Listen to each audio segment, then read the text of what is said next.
प्रिय दर्शकों, बहुत दिन से ये मन में बातें दबी हुई थी, मैं कह नहीं पा रहा था कि लोग मुझे सनातन विरोधी न समझ लें। लेकिन कुछ ऐसी घटनाएं हो रही हैं कि मुझे अपना मुंह खोलना पड़ रहा है। महाकुंभ जो 144 वर्षों के बाद आता है, इस समय चल रहा है और आज 26 जनवरी 2025 के दिन गणतंत्र दिवस पर मैं आपसे उन्मुख हो रहा हूँ। सर्वप्रथम तो देश की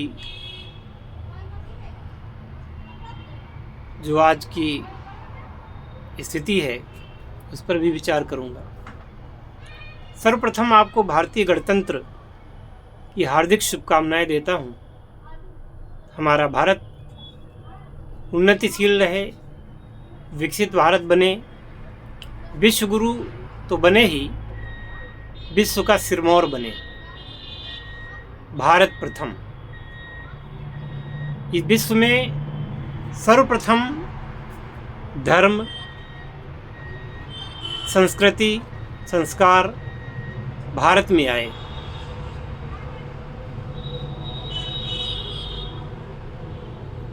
और इसीलिए भारत सभी देशों का पितामह है। भारत के कई नरेश चक्रवर्ती सम्राट हुए। पूरे विश्व पर भारत का एक समय कब्जा था। अपनी कुरीतियों के कारण हमने अपना वो स्तर खोया है। पुनः प्राप्त करने के लिए हमें उद्यत होना होगा। हमारा एक ही उद्देश्य है, भारत सबसे आगे हो। अब जो बात आज कहना जा रहा हूं, ध्यान से सुने। जब इस महाकुंभ का शुभारंभ हुआ, एक हर्षा रिछारिया नाम की बॉलीवुड की अभिनेत्री भगवा कपड़ों में अपने गुरु महामंडलेश्वर के साथ गई और वहाँ पर उन्होंने, जैसे कि साधु लोग रथों पर बैठकर निकलते हैं, उसी प्रकार से एक बग्घी पर सवार होकर के हर्षा रिछारिया जी वहाँ पर निकलती हैं। अब अभिनेत्री हैं तो सुंदर तो हैं ही, इसमें कोई शक नहीं। लेकिन पत्रकारों ने उनको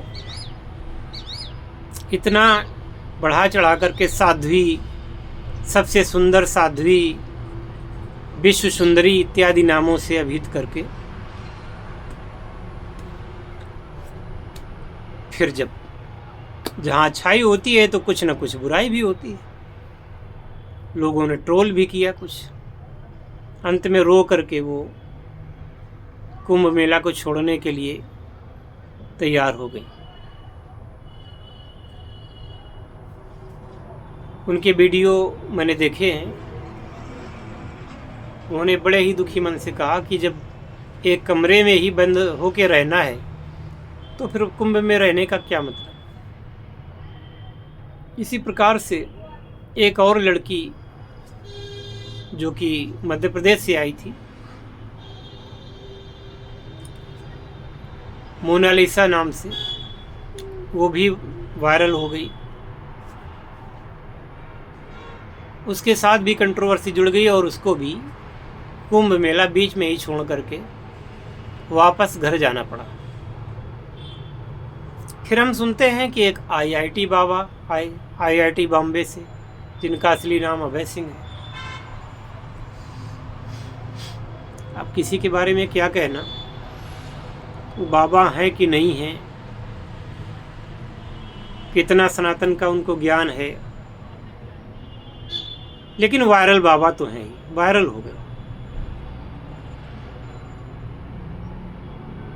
उनकी बातचीत को देख करके, उनकी भाव भंगिमा को देख करके कम से कम मेरा मन तो उन्हें बाबा कहने का नहीं करता। कभी वो सिंदूर लगा के आ जाते हैं, कभी पिताजी को राक्षस कहते हैं।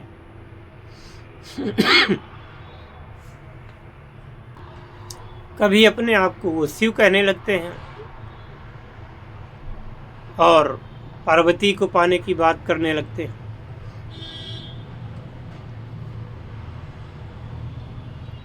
अब उनकी मानसिक स्थिति का अंदाजा आप ऐसे ही लगा सकते हैं। चलो इनको छोड़ते हैं। आगे प्रसिद्ध बॉलीवुड अभिनेत्री ममता कुलकर्णी जी का है। ममता कुलकर्णी एक समय बहुत ही अधिक पॉपुलर हीरोइनों में से एक थी और लगभग 2 दशकों से उन्होंने फिल्में करना छोड़ दिया था। उसका कारण ये रहा कि उनकी जो पहचान हुई, फिर प्रेम हुआ, एक कोई गोस्वामी हैं उनसे, और वो व्यक्ति स्मगलर निकला, वो भी नशीले पदार्थों का, और उसका जो नेटवर्क था वो विदेशों में था। वो पकड़ा गया, साथ में ममता कुलकर्णी का भी नाम आया। उनके एक पुत्र भी है और उन्होंने जेल में मुस्लिम बनकर के शादी भी कर ली उससे। और मुस्लिम ये लोग इसलिए बने क्योंकि मुसलमानों को सज़ा कम मिलती है उस देश में। 25 वर्ष की सज़ा मात्र 5 वर्ष की हो गई और एकाएक उनका नया अवतार सामने आया। वो कहती हैं कि मुझे भगवान शिव ने और माता काली ने दर्शन दिए और मुझसे कहा कि आप किन्नर अखाड़े की महामंडलेश्वर बनिए, अपने गुरु से बात करिए।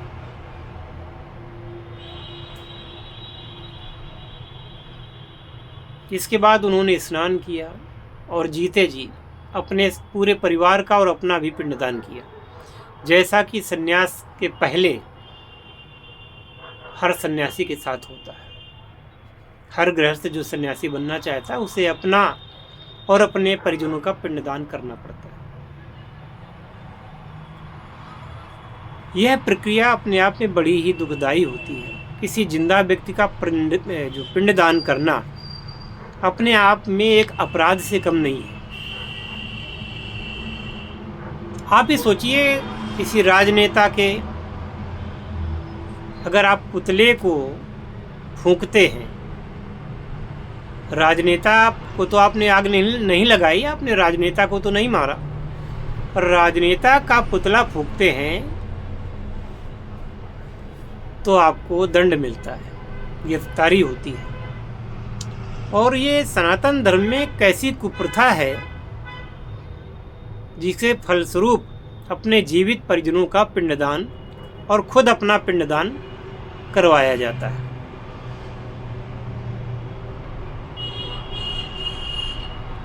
अब चूंकि वो ममता कुलकर्णी जी एक माँ भी हैं, एक पत्नी भी हैं,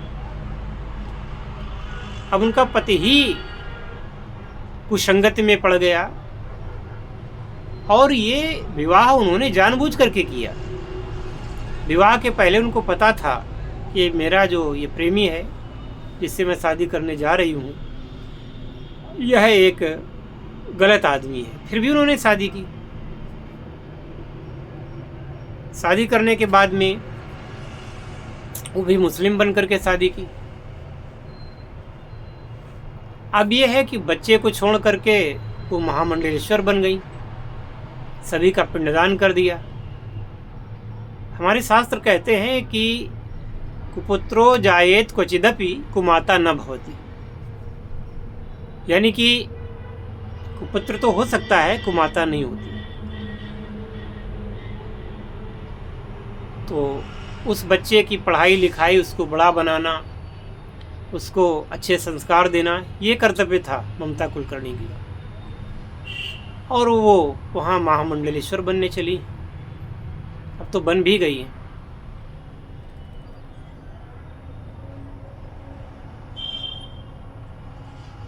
मैं मानता हूँ कि बहुत सारी व्यथाएं रही होंगी, पीड़ा रही होगी, और इस समाज ने मजबूर कर दिया उनको कि वह संन्यास ग्रहण करें। चूँकि वो बॉलीवुड में रही हैं, ग्लैमर से उनका संबंध रहा है, उनको इतनी समझ नहीं है कि साधना क्या होती है। हालांकि वो कहती हैं कि मैं 25 वर्षों से साधना कर रही थी। तो आप साधना भी कर रही थी और ड्रग की स्मगलिंग भी कर रही थी, या स्मगलर का साथ भी दे रही थी? ये बात तो गले नहीं उतरती।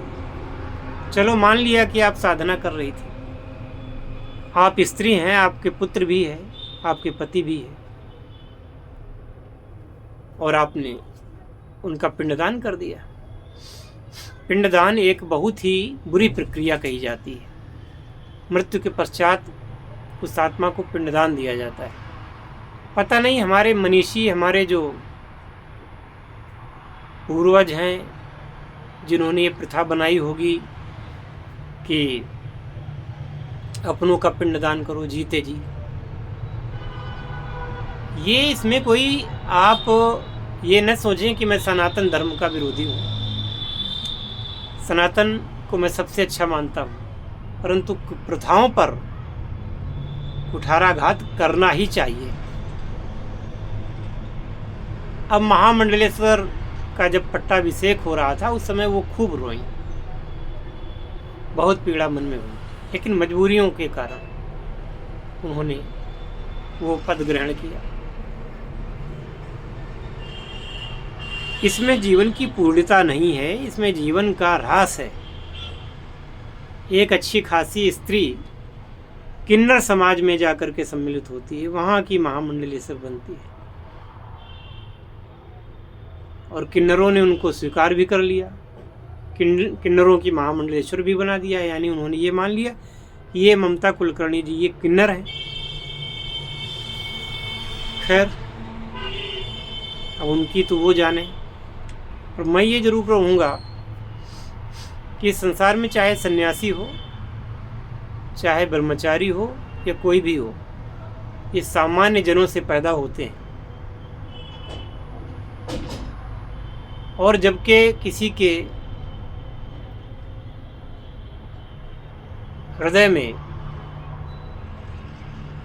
ईश्वर के प्रति, ईश्वरीय प्रेरणा से ईश्वर के प्रति प्रेम उत्पन्न होता है, तो ये जरूरी नहीं है कि वह व्यक्ति सन्यासी ही बने। सन्यास अपने आप में कोई महान चीज नहीं है,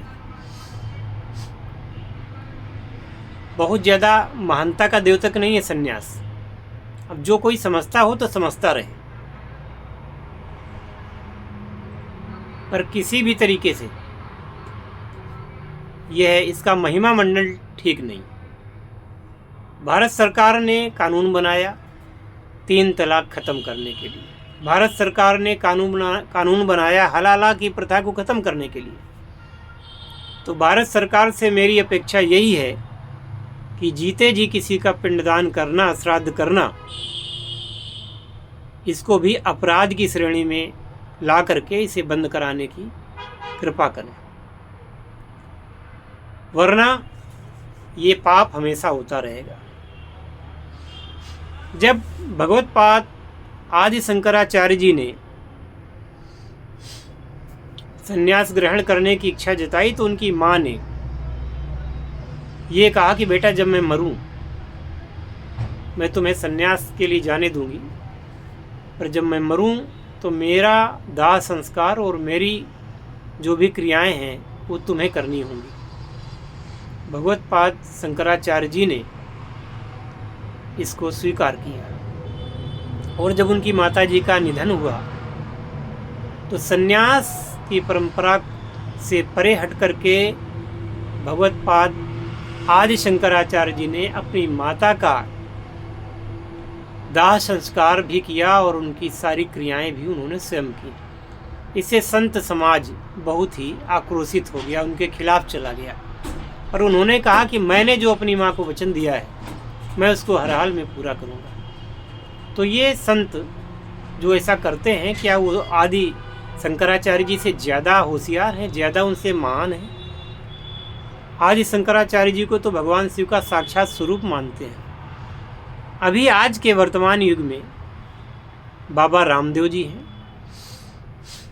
बाबा रामदेव जी हालांकि संन्यास ग्रहण कर चुके हैं, पर एक बार उनकी माता जी हरिद्वार के आश्रम में आई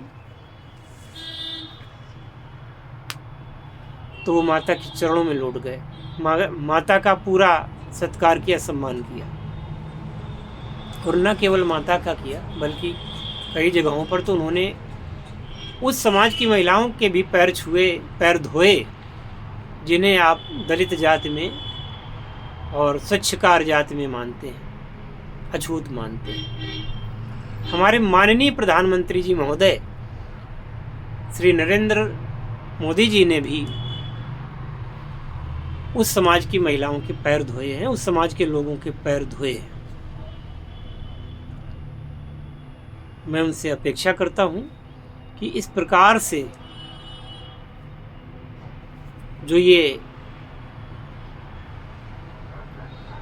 मजबूरी में संत बनाए जा रहे हैं, संत बनना बुरा नहीं है, पर ये प्रकृति के विपरीत, धर्म के विपरीत जो क्रियाएं कराई जाती हैं ये अपने आप में बहुत ही गंभीर पाप की श्रेणी में आती हैं। आपको संत बनना है, आपको सन्यासी बनना है, बनिए, किसने रोका है? पर अपना श्राद्ध करना और अपने परिजनों का श्राद्ध करना ये महाभयंकर पाप की श्रेणी में आता है। और जो लोग ये पाप करते हैं या कराते हैं उनको कम से कम मोक्ष तो नहीं मिलेगा, उनको कम से कम उनकी गति नहीं होगी। वो अपने आप को चाहे जितना जो कुछ भी समझते रहें। इसी प्रकार से एक कुप्रथा हमारे यहाँ और भी है कि हमारा सनातन धर्म में कन्यादान, इसको बहुत बड़ा पुण्य कह करके मानते हैं, लेकिन ये भी महापाप की श्रेणी में आता है। और ऐसे प्राणी जो इस प्रकार के पाप करते हैं इनको पुण्य तो क्या मिलेगा, ये नरकों से कभी आज़ाद ही नहीं होंगे या बहुत काल तक नरक के भागी बनेंगे। एक तरफ तो उस कन्या को आप माता लक्ष्मी का अवतार मानते हैं, सरस्वती मानते हैं, काली मानते हैं, आपको किसने अधिकार दे दिया कि आप उसका दान कर दें?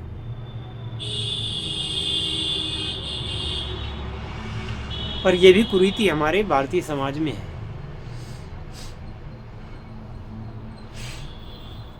और प्राचीन काल में अभी जब कन्यादान के पश्चात लड़की के घर का पानी भी नहीं पीते थे लोग, भोजन तो दूर की बात रही, अब तो पानी भी पीते हैं, भोजन भी करते हैं। जब आपने कन्या का दान कर ही दिया तो आप उसको अपने यहाँ बुलाने के अधिकारी भी नहीं रहे और उसके यहाँ जाने के अधिकारी क्यों रहे? दान का मतलब होता है उससे पूर्ण रूप से संबंध विच्छेद। आज के बाद तुम्हारा मुझसे कोई संबंध नहीं है, मैंने तुमको दान कर दिया, ठीक। फिर उसको आप घर में बुलाते हैं, फिर आप उसके घर में जाते हैं। आपने बेटी का संबंध कहाँ किया था? आपने तो उसको दान कर दिया था, घर से निष्कासित कर दिया था, अपनी संपत्ति से आपने वंचित कर दिया था। अब भारतीय कानून ने अगर बेटियों को संपत्ति में बराबर का हक दिया है, अधिकार दिया है, तब तो दान करने की जो परंपरा है बिल्कुल ही गलत हो जाती है।